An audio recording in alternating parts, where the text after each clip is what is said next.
How's it going, everybody? Welcome back. It is the big thing. Shawn Levy is riding a high right now. His movie's going to cross $1 billion with Deadpool and Wolverine. He's had great success working with Ryan Reynolds, and now, once again, working with Hugh Jackman. Of course, they worked at Real Steel, and they're making a lot of cash. So, not unexpectedly, there's more talk of the Star Wars conversation. And I'm sure right now the way it works over at Lucasfilm is that it's a hit movie, so they want to probably push that movie forward because he's the hot director at the moment. So that's what's always most important. Shouldn't be, but it usually is. But nonetheless, they're trying to get that thing to move, and I understand it makes sense. So our buddy Josh Horowitz on the Happy Sad Confused show, and he also just started a clips channel, by the way, which is doing very well. And a lot of these clips that we're going to talk about with Shawn Levy is on his channel. Well, he asked him not only about the movie itself, which he said was going to be a standalone. Josh asked him if he was hinting at or writing the movie specifically, they were writing it for cast in mind, to which he said, "You're asking the right questions."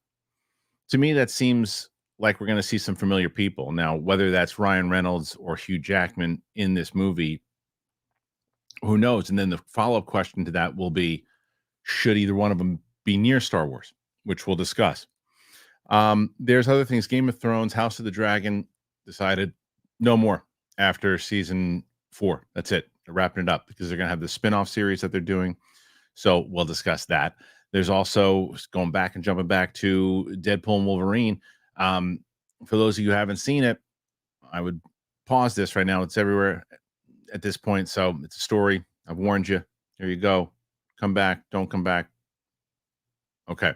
Well, Wesley Snipes they're being pitched now to do a Blade movie, standalone. Ryan Reynolds, anyway, is pitching it. Should that happen? So that's some of the stuff that's going down here today on the show. And then obviously we're going to talk to you guys.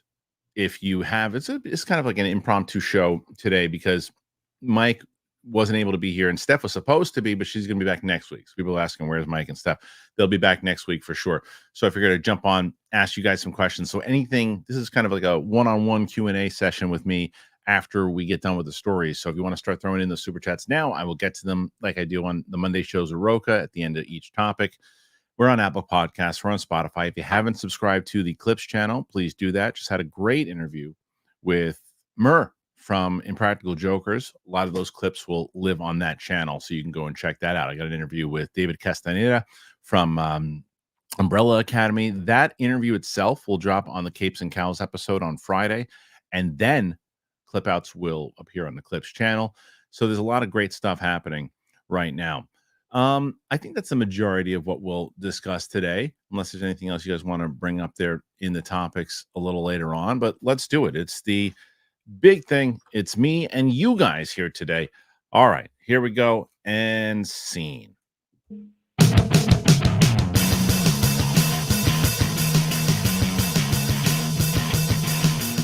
Welcome back, ladies and gentlemen.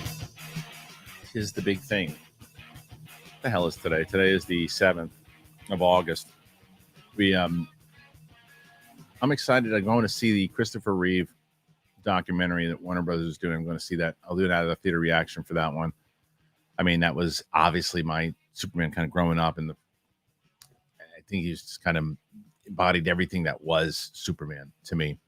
And why I say when I say that Superman was my favorite of all time, I think one of the main reasons is because of Christopher Reeve. So to see his story overall, I'm going to be excited to check that out. That's that'll be out of the theater popping tomorrow. So let's jump right into this thing, man. This is a Star Wars story. This is Shawn Levy, who, as I said, crushing it right now, just crushing it. So let's discuss the first thing here. And that, of course, is the fact that this movie is going to be a standalone piece, which I think to say right away, because I know everybody's always just talking negative about Star Wars now. Well, it's not a good place for me. However, I think that's a positive that Shawn Levy's Star Wars is a standalone film. So here's the article from Dark Horizons. Following his success with Marvel Studios' Deadpool and Wolverine, filmmaker Shawn Levy is now turning his attention back to Star Wars that he has in the works. He was set to direct a Star Wars film in November of 2022, one separate from the 3 official announced films in the works. However, the strikes last year and his Marvel commitments had stalled the process. Things picked up steam again a few weeks ago. Banshee and Warrior creator Jonathan Trooper came on board to pen the script for Levy's film. That's a good writer. The pair had previously collaborated on This Is Where I Leave You and The Atom Project. Now, in a recent interview on the Happy Sad Confused podcast, Levy said he aims to tackle something standalone and not from a part of the timeline that we're familiar with. He said, there's only so many times that Star Wars movies can revisit the same section of the timeline. I don't want to do a Star Wars film that is redundant to the others, nor am I interested in doing one that has to serve another movie. The franchise has come under fire lately for being too beholden to fan service. The recent Acolyte finally gave us a story on a different part of the timeline, but it also led to a widely divisive reaction from the fan base. All right, well, the other side of it that I want to do is before we get into this whole story here, is this. So let me present. I'm going to show this clip that Josh has with Shawn, and give me a moment, and I'll play the actual audio itself. That's not it. Hey, wait a minute. That's the wrong thing. Why did that come up? I don't know. Let's try that again. Now it should work. Boom. Okay. So perfect. All right, here we go. This is the clip. I want to play this clip real quick. And again, go over to Josh's Josh Horowitz Clips channel and subscribe over there. He's got tons of this stuff over there. It's really, really great. Here it is. Amazing. Are you writing with actors in mind? Oh, wow. You're asking the right questions. Sort of, yes. People maybe Please don't ask a follow-up. Okay. Please don't ask a follow-up. Tell me this. What is Star Wars to you? Is Star Wars the Skywalkers? Is it the Force? Is it like what do you love about Star Wars? I'll say that the experience of crafting this story has forced me to think about that question, because there's only so many times that Star Wars movies can revisit the same section of the timeline. Okay, so that's basically what we had just read. So if you want to watch the rest of that clip, I would suggest head on over to the Josh Horowitz Clips channel. So let's start with that first part. I agree with him. I think there's only so much, and I think one of the intriguing things about the Acolyte, I think everybody agreed with that going back in that timeline and not just being beholden to the Empire or right before the Empire or right after the Empire, it's like there's so much more. What else is there? And even with the new trilogy, where it was 30 years later, we're like, okay, that's great. 30 years later, after what's now? And then it just recreated the Empire again. It's like, oh, you had it shot. You just rehashed everything. So the question now is going to be, where is this timeline? Is it 30 years after the new trilogy? Is it way before? Is it when is it? Right. So that is a positive. I think that's a big positive. I don't know what Shawn Levy's attachment is to Star Wars, right? Like, I really liked what he did with Real Steel a lot.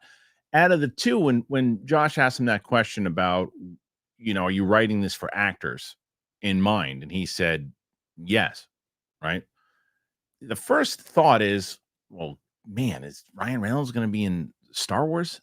And I like Ryan Reynolds a lot, but my answer to that is I hope not. Do I think that Ryan Reynolds can do drama? Ryan Reynolds can do roles where he, is not having to put all of the comedy in there, right? Like he did in Deadpool. But I don't know. It's the separation behind it. Now, Hugh Jackman, as a wise Jedi or senator or whatever it might be, or whatever timeline, maybe there are no Jedi in this timeline. I don't know. Whatever it might be, I could see it, and I'd like to see it.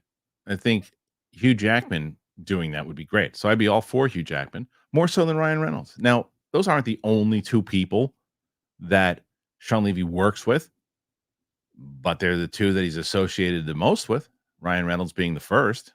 So obviously, when that's brought up, that's the first person you think of, right? So that makes sense. That makes sense. And I'm trying to think what else when it comes to this stuff, like what you're going to see, who you're going to see in this storyline. What I hope you do see, what they completely have abandoned, is the freaking music. What kind of music are we going to get in this thing? Are we going to get music? Let's hope we get some music. And I'm not talking about just, well, of course there's going to be music in the movie. Let's do what Kevin Kiner does. Hell, let Kevin Kiner score the damn thing. Let's have a little bit of the music itself from the old school stuff combined with some new themes. Don't abandon it because, we want to make it separate. That's stupid. They don't make a Star Wars movie. So they've been doing all the shows. Stupid. Should be the first note when anyone says, if even if the executive leading them, well, we've decided this time, like all the other times, that we're going to go away from John's thing and make it our own. Yes, Kristian, that's stupid. Why? Because it's like not having the James Bond theme in there. You got to have it. You got to have it. Got to have the music. And I hope Shawn Levy does that as well. I hope he does. We shall see.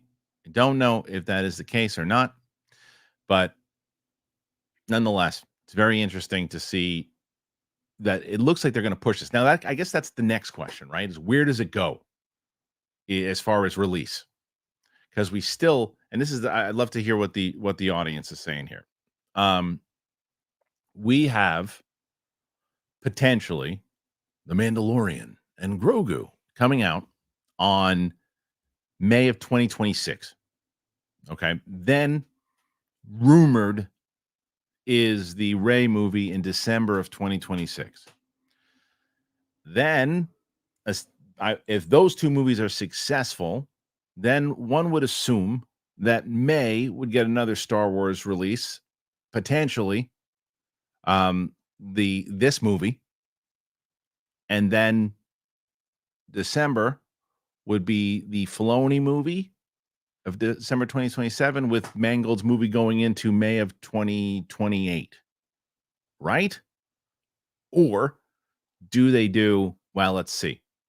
Maybe because Shawn Levy's movie is moving, cooking. We've got some heat with this guy right now. We know people want to watch his movies. We've got Hugh Jackman that wants to do it.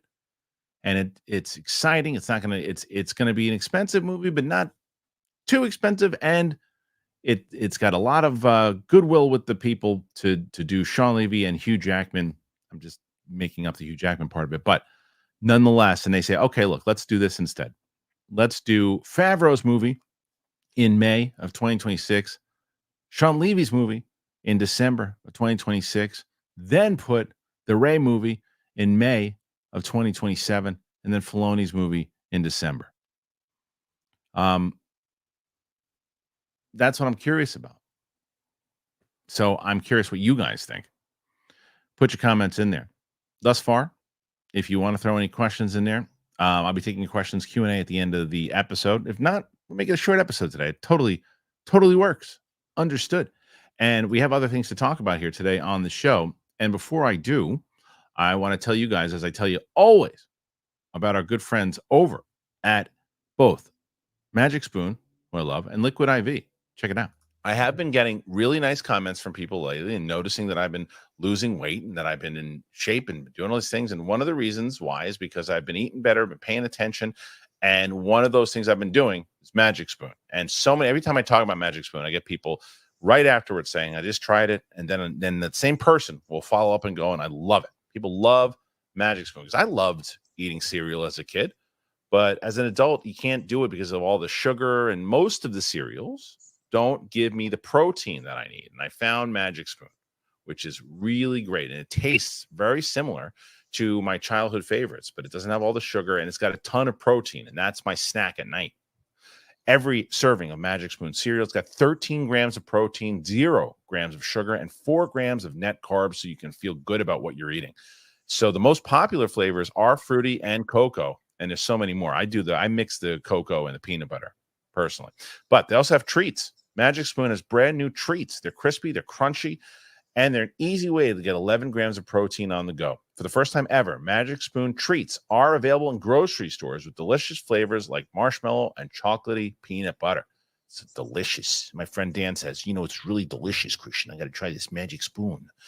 Get $5 off your next order at magicspoon.com/bigthing. Or look for Magic Spoon in your nearest grocery store. That's magicspoon.com/bigthing for $5 off. That's Magic Spoon. Hold on to the dream. I was having a barbecue with the family, and I was going to go and went to pick up some games for the kids to play, and I was picking up cornhole. And while I was at the sports store getting it, I kept seeing Liquid IV.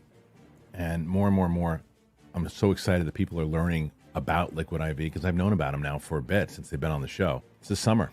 The summer is thick right now, and your favorite summer treat could be giving you extraordinary hydration. Liquid IV has refreshing summer flavors like popsicle firecracker, it's got rainbow sherbet. It hits the spot when you need transformative, hydrating relief all summer long. So I really do enjoy it. It's been nice to have it. I moved, and I live in a very humid area now, and it's great to have Liquid IV. It really is, and I love this popsicle one, so I'm showing it right now. So what you want to do is they have so many different flavors too that makes it just really, really fresh. And you can choose from their line of sugar-free flavors. They have raspberry melon, they have white peach, they have green grape. It's great. You can go to the website and you can find all of it. It keeps your wellness rituals fresh and it keeps you motivated, it keeps you hydrated. So what you want to do is you want to tear, pour, live more. One stick, 16 ounces of water hydrates better than water alone. It's powered by LIV Hydroscience, which is an optimized ratio of electrolytes, essential vitamins, and clinically tested nutrients that turn ordinary water into extraordinary hydration. It's got 3 times the electrolytes of the leading sports drink, 8 essential vitamins and nutrients, always non-GMO, vegan, gluten-free, dairy-free, and soy-free. So indulge in hydration this summer with Liquid IV. Get 20% off your first order of Liquid IV, but you got to use liquidiv.com and use the code BIGTHING at checkout. You get 20% off your first order when you shop Better Hydration today. Use that promo code BIGTHING at liquidiv.com. All right. So thank you to both Magic Spoon and Liquid IV. And thank you to all you guys who I got off the phone recently with the people who help us get our sponsors, and they said, look, the sponsors are very happy that your audience is going, they're checking out, they're listening, they're helping. So thank you. And I can't thank you enough. Like, even if you're like, I don't know if I want to get anything, go to that link and look around. It helps. It means that people see that you guys are going through and at least checking it out. You don't have to get anything right away. I hope you do, but click on that link. That's like, I don't know. I can't just look. I got both Liquid IV and Magic Spoon. Take a look. Okay. Let's jump to the next story because there's a few more that I want to discuss with you guys before we get to questions. Like I said, today will be a shorter show. I mean, maybe not. Right now, I said there's like 5 questions in there. We'll get to those for sure. But I want to get to there's like 3 or 4 stories that we're going to talk about, and then we'll discuss, because I'm here. As I said, we have an interview that we're going to do a little later on today, but I figured I'd jump on with you guys today, and I like talking to you. So let's do that. We'll do that in just a minute. All right. News on Van Nuys. Okay, here we go. This is this Blade thing. Deadpool and Wolverine star Ryan Reynolds took to X to express appreciation for Wesley Snipes' take on Blade, while also asking for something a lot of people would like, a Logan-esque film to start off for the character. Snipes co-starred with Reynolds in 2005's Blade Trinity and admitted he did not think it was possible to reprise the character after that until Ryan Reynolds reached out. That appearance has been such a hit that Reynolds posting credits Snipes and the character, dubbing him Marvel Daddy for paving the way for creating the Fox Marvel Universe and the Marvel Cinematic Universe. Because of that, he believes that Marvel Studios should give Snipes a Blade send-off, just like Hugh Jackman got in 2017 with Logan. Comments come as the Mahershala Ali-led Blade reboot at Marvel Studios has been met with multiple delays and still has not moved toward production as the script is being worked on. That take on Blade is still listed as having a November 2025 release. This is a subject of easier said than done on a lot of different reasons. Would I love to see a Blade Wesley Snipes send-off movie, Logan style? Sure. Sounds amazing in a rated R fashion and the next film, 100%. The question is Wesley Snipes going to say, well, hey, I was just in this movie that made $1 billion. I want a budget of $150, $200 million. I want to do the big Blade movie. I want to be part of the MCU movie. the MCU stuff, or is he going to say, yeah, I just want a standalone, $60 million film. Let's do it. Or a $60 million Blade movie, if they can do like a standoff one, it makes all the sense in the world. But they're not doing Elseworld type things in the way that DC is. They got enough on their plate right now. So realistically, of the chances of this happening are slim to none. Because now you can end, well, it doesn't look like the Mahershala Ali Blade film, just make him Blade. Maybe if he wants to do, you could get Wesley Snipes to play Blade right now, do one more spin-off movie, connect it all together, make it part of Secret Wars and all that. And there you go. That will happen faster than the Mahershala Ali one. Not that Mahershala Ali there's been no reports that he's been hard to deal with. It's been the exact opposite. He's like, come on, let's make this thing. And everybody else is falling apart. I think, and I've said this many times over, I think you cannot let Mahershala Ali go from Marvel, but maybe not doing Blade now, because maybe he doesn't want to do it anymore. And maybe it's like, okay, give him a juicier role, have him do something else. What's juicier than Blade? I don't know. But also when you have, that doesn't necessarily mean we'll give Mahershala Ali something better than give this to Wesley Snipes. Wesley Snipes might not work out either. And Blade's just not in the cards for now. And they wind up getting a younger actor to do it in like 3 or 4 years from now. They didn't announce it at Comic-Con. They didn't talk about it at Comic-Con because then I think, which was a smart move, because it's clearly it's just not working as far as everything trying to put it together and where it fits in and all that. So I think the approach of, hey, mentioning, well, look what Logan got. Fox was able to do that. Fox had nothing to lose.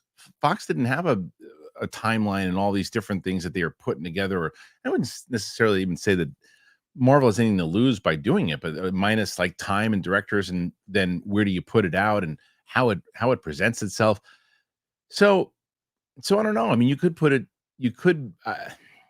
to me, it's just a matter of where does it fit, because that's the problem that Marvel finds himself in, because it has to be asked, where does it fit into the MCU timeline? Well, why does it have to? Because that's the way they've set it up. They've set it up that way. Well, it shouldn't. It doesn't matter if it shouldn't. That's the way they set it up. They set it up that way, and that's why I think that what DC did was very smart. We have this thing that's going to tie into our timeline, and then we're going to have projects that don't. The Joker and Batman and the Penguin and all these things that we're setting up towards the side. It's just stuff that, it's like little side things that we can do because we know that they do that now. Now, is that going to be confusing to the general audience? Maybe, but it's one of those things that we understand that they do that. Marvel doesn't do that. Marvel Studios doesn't do that. Well, they could, but they don't. And there's just so, and you want to take up another project right now when we still don't know. Right now, we've got Captain America, which needs to do well. Thunderbolts needs to do well. Fantastic Four will do well and needs to do well. Then it leads into the 2 Avengers movies. The 2 Avengers movies are going to do gangbusters box office. And yes, even though I think that I'm more on the side of you guys who say, I don't know about this Downey is Doom thing, it's also going to bring a lot of people into the theater. That has, and all the criticisms that you can have about that, one of them cannot be, well, it's going to cost you dollars. People aren't going to see it. Not true. Not true. People are going to want to see what Downey's going to do. Now, it might cost you dollars in the second movie if the first one doesn't deliver and you're like, he's too Tony Stark. The movie doesn't work. It's just not good. I don't care about the story. Then that could hurt the second one. But people are going into that first movie. So Marvel has all this stuff right now that they're like, boom, boom, boom, boom. We have a plan. We got to stick to it. Throwing in a Wesley Snipes Blade movie right now, not in the cards. But what do you guys think? Do you think that I'm off the mark? You think that they should do one? Put your comments in there. Tell me what you think. I see the super chats are coming in, and as I mentioned, I will get to each and every one of them when I finish the last stories, which will probably be pretty soon, because I'm going to I'll do a few. I think I'll do 2 more stories that I have here, and then we'll get to your questions. But let's see we Blade, and I'm very curious to see what everybody thinks about that. By the way, if you think that Blade should be a Wesley Snipes movie, if I'm wrong, and it should be a standalone movie, if they can do it. So put those in there. Let me see. House of the Dragon. No, I'm not going to spoil House of the Dragon for you because A, it's too fresh. Just happened on Sunday. B, haven't seen it yet. That's why I haven't done my immediate reaction, all that stuff. I haven't seen it yet, and I want to see it. I'm very curious to see it. But House of the Dragon season 4 is going to be the last of the House of the Dragon. That's it. They're finishing it up. So this is the report, again, reading it over from Dark Horizons, addressing fans who feel shortchanged by the, I hope we're probably going to get a spoiler here, by the second season finale of House of the Dragon. Series co-creator and showrunner Ryan Condal confirms the show is aiming to end with its 4th season. In a press conference for the series following the finale, Condal also confirmed that the 3rd season isn't expected to premiere in 2026 and is expected, excuse me. Let me read that again. In a press conference for the series following that finale on Sunday, Condal also confirmed that the 3rd season is expected to premiere in 2026 and aims to begin production early 2025.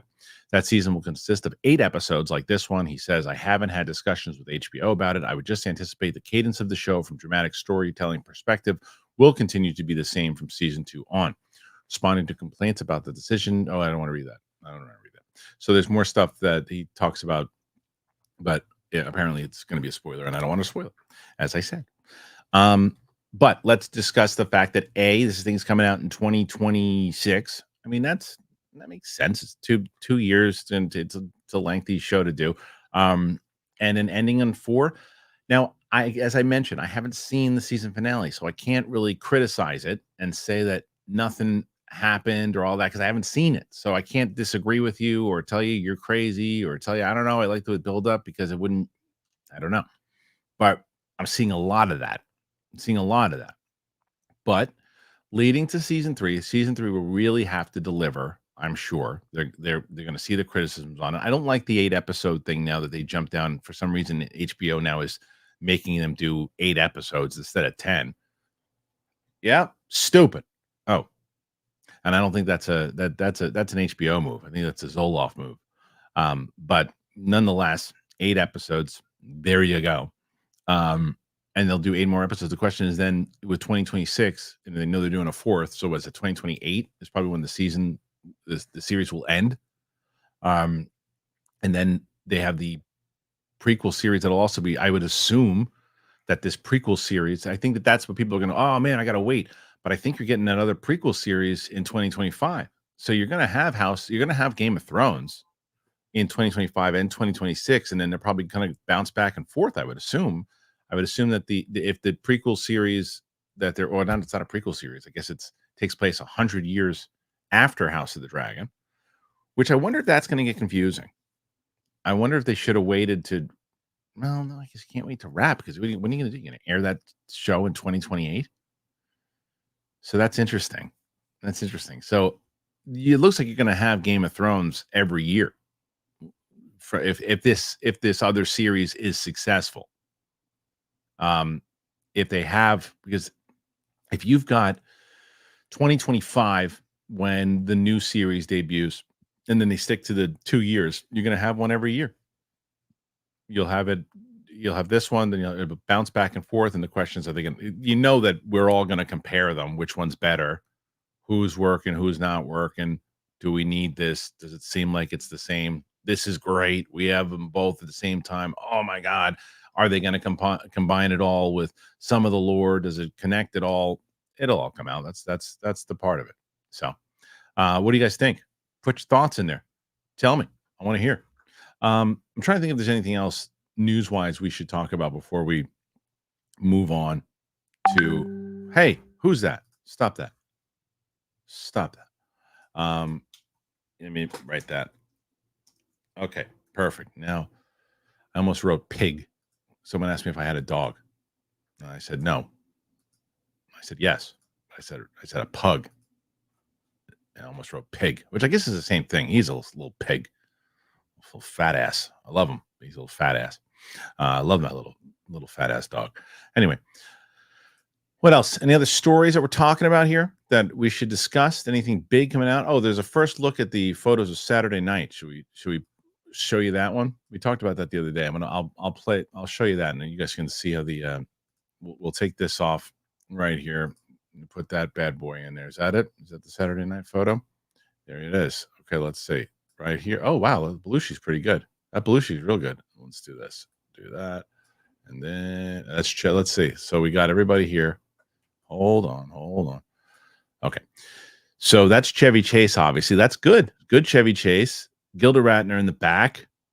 Belushi looking great. Aykroyd. And then who's the woman supposed to be? Is that Newman? It's supposed to be Allie. Or Kate and Allie, I would say. It's a Jane. That makes sense. That looks pretty good. That's a good look. Belushi. Who's playing Belushi? That looks great. That's a great first look.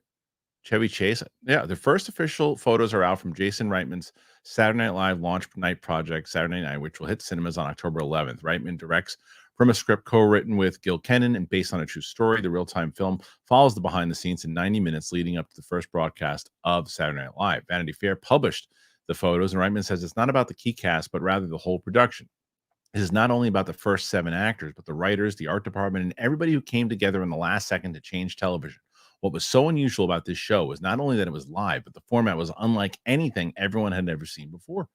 The packed cast, many of which can be seen in the photos, includes Gabriel LaBelle, who plays Lorne Michaels. I don't know where. Dan Aykroyd. That's Dylan O'Brien as Dan Aykroyd right there. Oh, yeah. I see it. All right. Corey Michael Smith as Chevy Chase. Rachel Sennett as Rosie Schuster. Lamorne Morris as Garrett Morris. Nicholas Braun as Jim Henson and Andy Kaufman. John Batiste, Billy Preston, Ella Hunt, Gilda Radner, Cooper Hoffman, Dick Eberson, Andrew Barth Feldman, Neil Levy, Nomi McPherson, Janice Ian, Willem Dafoe, David DeBette, J.K. Simmons, Milton Berle, Kaya Gerber, Jacqueline Carlin. Oh, interesting. And Matthew Reese, George Carlin, among others. I didn't realize that Matthew Reese was playing George Carlin. That's the whole. This is the whole thing. Let me see. I'll put this picture up here too. Matthew. Let me see who. I don't remember. I know that Matthew Reese. Let me see who I think it is. Matthew Reese is playing George Carlin, the guy from The Americans. That's an undertaking, man. I always wanted to see a George Carlin bio. That's my guy. So let's see what we got here. This is the picture. Oh, sorry, give me a second as I put this in there. But someone just said that's what she said. Stop that. Or that's what he said. This is okay. Let's see everybody in here. Okay, so that clearly looks like they're going to show a little bit of the freaking, unless that's a scene. No, it looks like everybody's freaking out. Belushi's losing it. And that's Gilda Radner. I don't see Carlin in there, but I'm excited for this film because look, I'm a big Saturday Night Live guy. So I wonder if it's just me getting excited for this. Are you guys excited for this movie or you don't give a shit? Very curious. Very curious to hear what you guys think about this. Put your comments in there. Tell me what you think. Yeah, it's just some of the cast, not all the cast. All right, we're going to get to your questions now. And before I do, real quick, I want to tell you about AG1 and Built, and then we'll get right into it. Let's do it.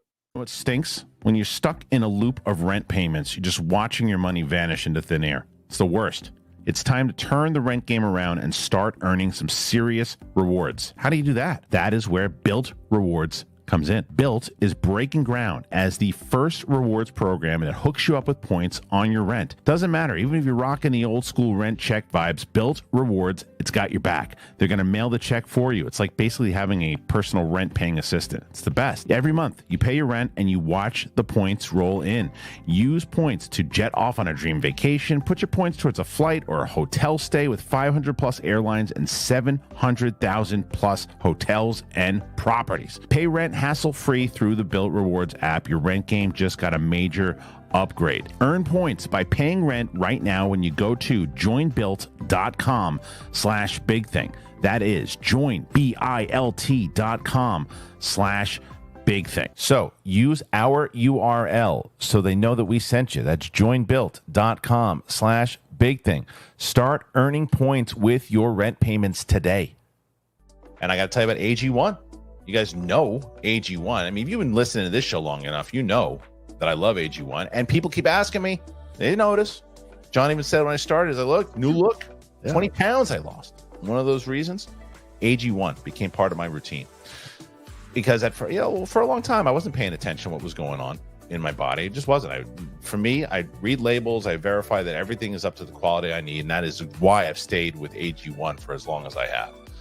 It is a research-backed foundational nutrition supplement, and it delivers daily nutrients, gut health support, and is backed by multiple research studies, so you can trust what you're putting into your body. Because I like coffee.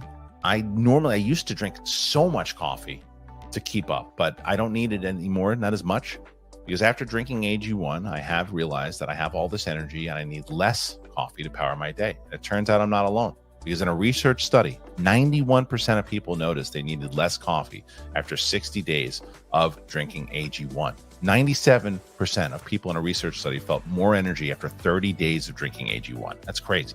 91% of participants noticed that they need less coffee after 60 days of drinking AG1. That's me.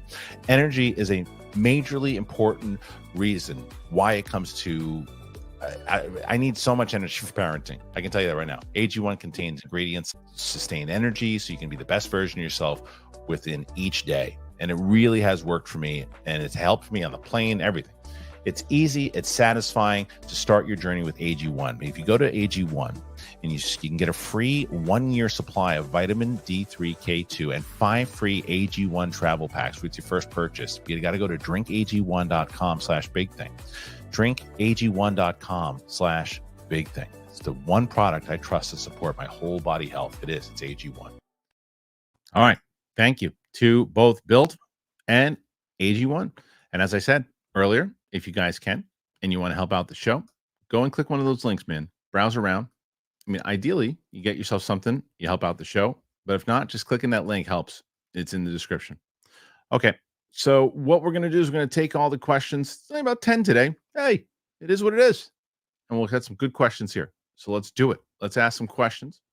And then whatever you guys want to talk about, we'll stay here until we leave. First one, Pete Parker. Reeve is a great Superman, but man, those movies are dated. The third and fourth movies are so bad. Not going to disagree with you on the third and the fourth. I think there's some camp and stuff in the first and second one, but I think that they work pretty well. The Donner cuts are a little more serious. The second one's a little more serious for sure.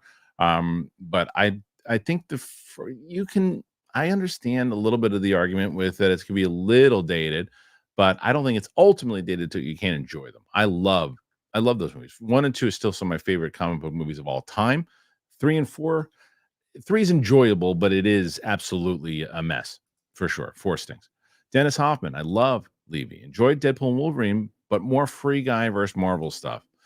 Yeah, I am concerned, as I always am, with a lot of things. I know sometimes you guys give me shit about it, but when it comes to the comedy, there's certain comedy that works in Star Wars. There's certain comedy that doesn't. There's times when they put comedy in there that it's like, well, that doesn't fit. Like there's comedy, and I always bring up this example. To me, the perfect Star Wars humor was in The Mandalorian season 1, when Din is sitting there with the Jawas, and they make fun of the way he speaks Jawa. And he's like, oh yeah, and he tries to light him on fire. He's not telling a joke. He's going to go, now you're up in flames. He's not doing that. It's a funny moment. He gets pissed off. He tries to light him on fire, and they're busting his balls. Like real moments that happen, and not just trying to like yucks. There's too many yucks happening in a lot of these different things, but some have set tones. Star Wars doesn't need the yucks. There's when it's working, it's working. So there's always, and even when there's somebody who is, if you have a scoundrel type character, he doesn't need to be a stand-up comedian. He can just be kind of a pompous. He can have a couple one-liners that fits in together in the same way that Han Solo says, he picks up the thing is, I'm fine. How are you? And then shoots the thing. It's a funny moment. He's not trying to make you laugh. It's just what he does. That's the type of stuff. And I don't know if Shawn Levy is going to be able to do that. In the same way that, I'm very curious about Superman with James Gunn. There's someone in James Gunn's movie that's going to be the yuck guy. Is it going to be Jimmy Olsen? Somebody's going to be the yuck guy. Is it going to be what's his face from Saturday Night Live? Bennett? Someone's going to be the yuck guy. There's always a yuck guy, but there's more in the DC comic book world that say, okay, a couple of jokes here and there will be fine. I just think a lot of these things should follow that rule of like make their situation right. Doesn't always have to be a one-liner in the middle of a big battle scene. I know that's what Deadpool does. That's what he does. That fits the character. It's what he does. But I'm curious to see what I'm hoping with in the way that Shawn Levy did Real Steel, right? I love that Real Steel movie. That movie shouldn't have been as good as it was. It had heart to it. There's some jokes in it, but it's real, the real moments. I would like him to do a Star Wars movie with that Real Steel tone, the way he filmed that stuff. Then to me, that's great. And I again would much rather see Hugh Jackman in a Star Wars movie. I'm going to choose out of the two of them. RTD Slayer. Hugh should definitely play a villain. If so, he'd be very compelling playing the bad guy. I agree. He's done it before, and he's good at it. He's real good at it. He's and you know what I watched recently? Again, that was such a good movie. Was Prestige. Such a good movie. Underrated movie. And he does a lot of complex stuff in that one. There's a lot of complex stuff in that one. You don't know who to root for in that movie for quite a while. So that's a great performance by him, and in general. So I'd love to see Hugh Jackman move into some Star Wars stuff, especially if Shawn Levy's doing it. Why not?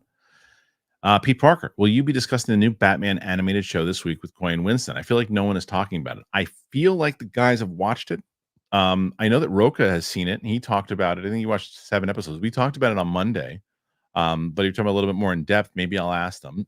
So the way we're going to work it on Friday's going to be a pretty supersized episode of Capes and Cows, because we're going to do our normal show, but I'm also going to air the David Castaneda interview from the Umbrella Academy. But Coy is going to be heading to D23 to cover the panels for us. And what we're probably going to wind up doing is we're going to get him in the car on the way up, and then he's going to send me videos doing like immediate reactions for the news that he has, and we're going to try to upload them directly to the channel. That's the goal, I'm hoping. So be on the lookout for that. So with new Batman animated show, we're going to try to talk about. I'll see if the guys have watched it. If they have, then we'll discuss it. Maybe I'll try to watch 1 or 2 before Friday. Okay, Johnny Venerable. I feel like it was a missed opportunity to kill off Cad Bane in the Book of Boba Fett. Would you be opposed to him somehow coming back in the Mando movie? No, because I think that they did something where it looked like he was still survived. So I don't think they necessarily did. I think they kind of kept it open-ended on how they did it. So no, I would not be opposed for him coming back in the Mando movie. I'd actually, whether it's the Mando movie or Filoni's movie, where everything, I think that they're aiming for like that big kind of Avengers movie for that thing. The thing that I don't think that maybe they don't realize it, but I think if they think that this whole Mando verse has been a success, then they're in for a rude awakening, because there's a lot of stuff that like nobody really cares about Boba Fett. They don't really talks about that one for sure. I don't know how Skeleton Crew is going to play. Ahsoka's okay. Some people love it. Some people think it's okay. Some people just forget that it existed. Mandalorian season 1 and 2 are phenomenal. 3 was not great. And then there is what else is there as far as that universe goes? So it's not in this big high that if they would have made this movie like right after 1 and 2 of Mandalorian, then they could have said, we're going to do this big epic thing. Here's a movie of these characters that came in, and it's going to be huge. Now they got to win back. The Ahsoka season 2 needs to be good. And it needs to be more exciting than that last season. And it needs to be better written. That was the biggest problem with that series. It's just, you go back and watch it. It's just so poorly written. But if they do that, if they make that one better, and they can bring in a Cad Bane to do this whole big epic thing at the end, I mean, I'd be down for it for sure. We'll see. Next one, K Music. Thank you, K Music. Very kind. Star Wars is already getting too close to MCU territory. It should take itself somewhat seriously and rely on compelling stories over cameo bait and meta references. Don't think Deadpool, Wolverine, Free Guy type would work. Hope Levy agrees. I hope Levy agrees also. So I've been saying, thank you again, K Music. But yes, I agree. I think that you have to do an episode, or a movie rather, in more of that Real Steel vein than a goofy Star Wars movie. Because, Marvel was in this thing where, hey, everything's hitting right now. We're going to try this Guardians of the Galaxy. Everybody knows what it is. No, we'll put some kind of fun humor, this kind of band of misfits, and put them all together. The comic book fans will know what this is, but most people won't know, but we're hitting everything right now. Let's do it. And it worked. You want to do the thing about the Ant-Man? Yeah, it's working. Let's do it. Put some Paul Rudd in there. Throw some comedy in there. All right. And they were able to do that. Star Wars can't do that right now. Star Wars needs to hit. Star Wars needs to hit. But as I said, and I was talking to someone, I won't mention because I don't know if they want to be mentioned, but someone who's a really big Star Wars person and is just so frustrated with all of this.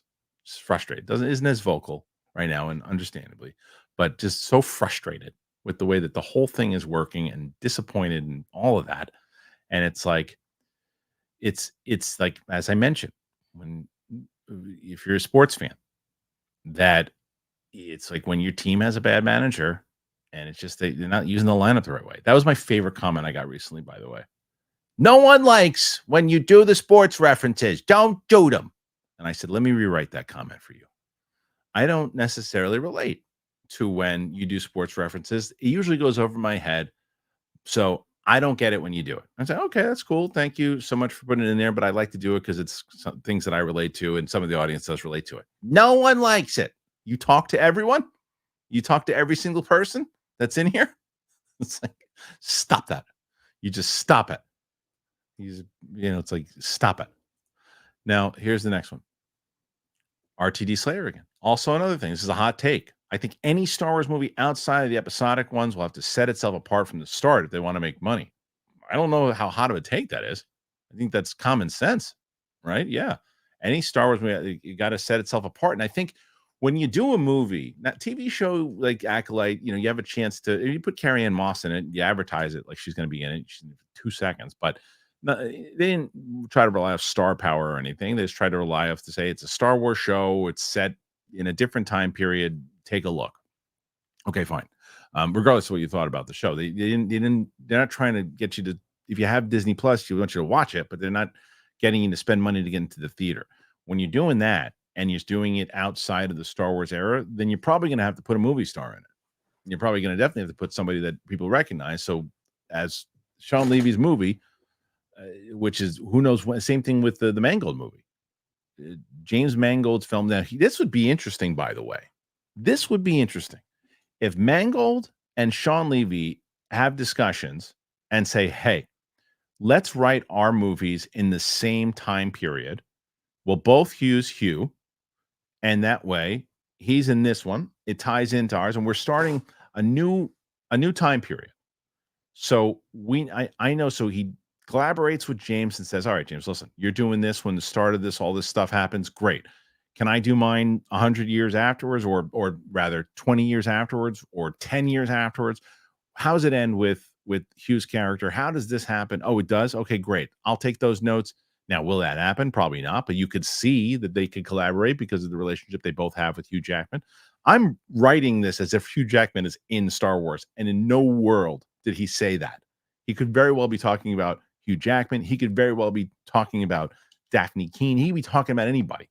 He'd be talking about anybody right now. I'm just speculating of what I want to say. But no, it absolutely has to establish itself as something different, because you want, and you root for that, right? You root for them to be able to set that up outside. Who didn't want the Acolyte to be great? I mean, of course, if people just wanted to hate it, they hate it, but who didn't want that time period to be amazing? The idea, in the same way, I think that they misled the audience the same way that Boba Fett misled the audience. Boba Fett misled the audience by saying weird, and every time Favreau talked, this is the Godfather of Star Wars. This is a gangster show. It was the farthest thing from a gangster show. Farthest thing from it. I mean, the way that they ended Mandalorian season 2 with him blasting Bib Fortuna off the throne, whoa, we're gonna see this, and then you never saw that. And Acolyte did the same thing. This is going to be a Sith-led detective kind of story, and then the bad guys are going to be the main people. And don't give me the argument like, well, they were. If you look at the finale, they were. Dad, come on, you're lying to yourself. Here is the next one. Armada, do you think there will be a lot of announcements for D23 this weekend? Expectations? You might get.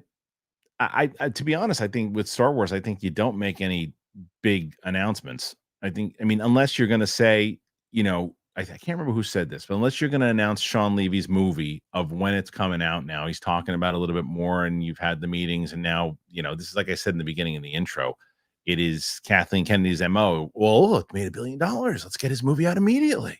And then, it'll be 2 years. They'll be arguing and then he'll be off the project. But if not, if you can actually get it to happen, you announce it. And who knows, maybe that announcement happens potentially. For as far as Star Wars goes, I don't think they should announce any more shows. From what I hear, they're not going to announce any more shows. Maybe they announce when the movies are coming out, maybe a few animated things, projects. That's probably it, I would assume.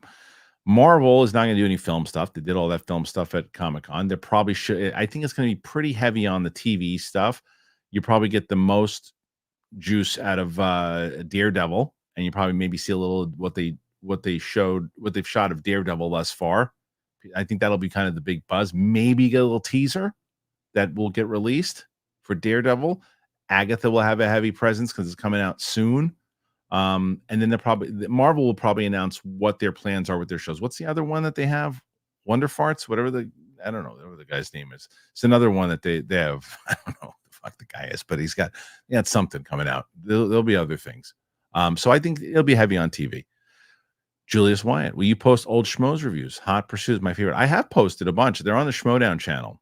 I just, it's a matter of getting back in there and making them all public. I've, to be completely honest, have neglected that channel since we put all the entire, I promised everybody we put the entire library of Schmodown up there. And that's it. I've tried everything to try to get the algorithm to pay attention to that channel, and it is failed miserably. So I could put the old reviews up there again when I get to it. I will. But right now I just got to get to it. It might be up there, but Hot Pursuit, just remind PLD if you can on Twitter, and I'll try to make that public. Alex Tournay, hey Kristian, did you see the newest trailer for The Penguin? Not that I wasn't already sold, but damn, that show looks phenomenal. No, and I'll tell you why. I missed the trailer for it when it dropped. The one at Comic-Con is the one I'm assuming you're talking about. And I was like, oh, should I react to it? And I was like, no, I'm not going to. So I'm not gonna watch it. Now I said the same thing about Deadpool, and then the Deadpool trailer hit, and I watched it. So hopefully there's no more trailers because I don't want to react to it because I don't want to see anymore. I'm in. I'm on board. It's one of my highly anticipated. Between that and the Joker, those didn't come out right at the same time. We're gonna have a solid end of the year, whether it's Beetlejuice Part 2, you got Alien Romulus coming up. You got Skeleton Crew. I'm definitely curious about The Penguin, Joker. There's quite a few out there that I'm thinking about, but that's an interesting. Just those, and I'm sure you guys have put in the comments other things that I'm missing out, but there's a lot of other things that are coming out at the end of the year that I'm pretty pumped about. Okay.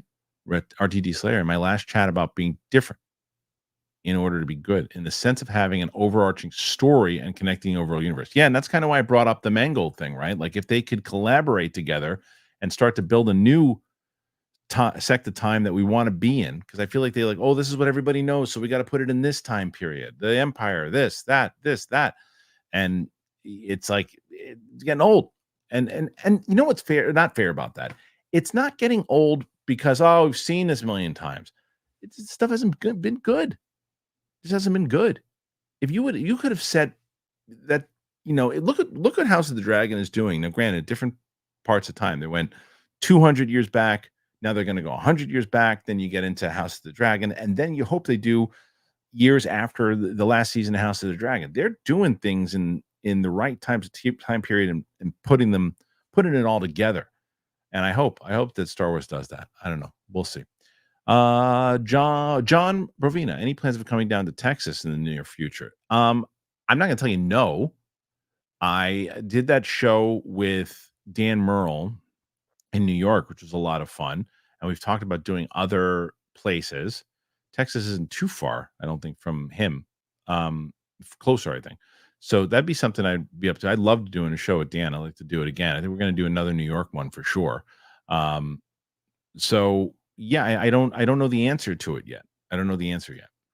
Okay, next question. Johnny Venerable.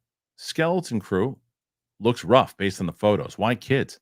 Diluting the brand with CW Nickelodeon vibes. Why are they so dead set to pivot from the OT tone? Fair question. My only hope for this one, well, I shouldn't say only hope, but here I'm going to throw positives. Contrary to the belief, I'm going to throw some positives regarding Star Wars when it comes to this show. I'm going to give you John Watts, and I'm going to say, look what he did with the old man and that first episode, and he directed stuff, and he put his mind to it, and he's excited about it. So that's a positive. Jude Law, positive. Favreau producing, positive. All of those are positives. Positive and potentially a negative, going after the Amblin tone. Positive is that if you can capture that and you can actually make it work and care about the stories and the characters and the kids in the same way that if I told you, hey, we're going to do a show on Netflix about these kids who run into this girl, she's got superpowers, and they have to go to this place called the Upside Down, and they've got to do, and it's all these kids together, and they're Dungeons and Dragons fans, and they just goof around. It takes place in the 80s. You'd be like, that sounds like, I don't know if it's going to be for me. And Stranger Things is one of the most popular shows on television. Granted, the show is way darker than what this will be, but I want to give it a shot on the first episode on the tone. Now, you can't judge it on the pictures. You can't, because you don't know how it's filmed. You don't know the music. You don't know all of this. You don't know, like, if it turns out you turn it on, you're like, oh, this looks like something that, like, my 10-year-old, or I have a 12-year-old, but I don't know why. Let's say you have a 10-year-old. My 10-year-old will watch. It's not for me. That's not going to be great. But if they feel like, hey, this is the story that's really going to get you going, and it's going to feel like that original trilogy feel, then maybe we get surprised. But why are they so dead set on to pivot away from the OT tone? I don't know. I feel like the Favreau movie is going to be the first one to recapture that on film. I'm hoping, but it does seem like they want it. It's just this version of Star Wars is not for me. It's not for me, what they've been doing. Now, I hope Skeleton Crew turns it around, but it's not for me so far. Alex Tournay, over under the New York Giants gets 7 wins. Over. Always over. Even if they were dead set on being defeated for the whole year, I'd still say over. Dat Boy 22. Lucasfilm needs to recapture what made Mando seasons 1 and 2 so great. That's what I think is the closest thing to feel like the OG trilogy. Agreed.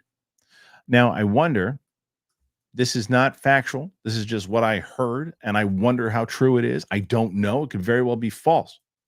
What I heard is that, 1 and 2 was kind of like an experiment, and that they like, go ahead, John, you're trusted enough. Dave, do your thing. Go make a show, and hopefully it does well, and we won't get involved.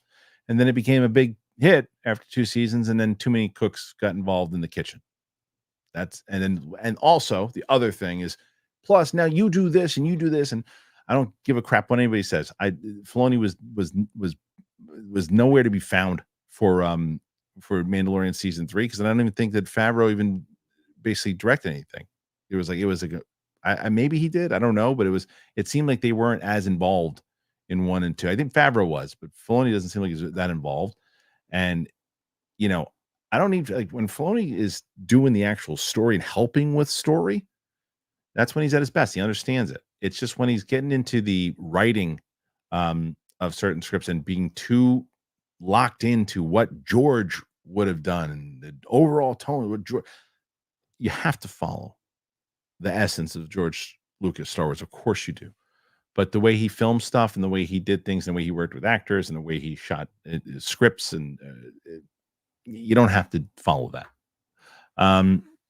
Armada, any interest in Time Bandits Apple TV show? I just started watching it. We were looking for something to watch with the family, so my wife starts browsing around. She goes, what about this? I said, yeah, let's give it a shot. It was pretty funny. I was watching the first episode. It was pretty funny. We turned it off because it was over my 6-year-old's head. She wasn't getting the jokes. The 3 of us, my 12-year-old, myself, and my wife, were laughing a lot. But it was over my little one's head, so we just stopped watching it. But it was good from what I saw. Mike Joyce, did you watch Hard Knocks with the Bears last night? I did not. Last night, what did I watch last night? What did I do last night? I watched Cobra Kai. Oh, I watched Cobra Kai season 6. I watched 2 episodes with my daughter, and I like it thus far. Yeah, I like it's on par with the other stuff that's happened. Armada, when do you think we'll get another Creed Rocky? With Rocky, Michael B. Jordan and Sylvester Stallone will have to go to dinner and hash it out, and then because they got to find a way around the Winkler side of it, because that's the big problem. That the beef between, there's really no beef between Michael B. Jordan and Stallone, but they got to figure it out. And I don't know if they will. I'm not sure if they will. I'd love to see it. There was supposed to be a Creed series with his daughter. I don't know if that's still happening. Not sure. Okay. Well, I think that's it, guys. I think that's all the questions that have come in today. So I appreciate you very much. So, as always, we are here every day. Tomorrow's going to be a good one, because not only are we going to do our normal show with, tomorrow will be myself and Roxy, but we're having Nestor Carbonell on the show from, of course, Dark Knight, Lost, and most recently Emmy nomination for Shogun. He's going to be on the show. Friday, we're going to do a Capes and Cows episode, and we're going to have David Castaneda on from Umbrella Academy. I have my Clips channel. If you haven't checked my Clips channel with all the different things, I'm putting a bunch of stuff. All the stuff that I did with Murr from Practical Jokers will be up there. I'm going to put up some older clips and other things, and so the channel's starting to move already. So I hope that you guys will go and check that out. We're about 1,200 subscribers. We just started the channel, so I'd like to see you guys head on over there. Thanks to our sponsors today.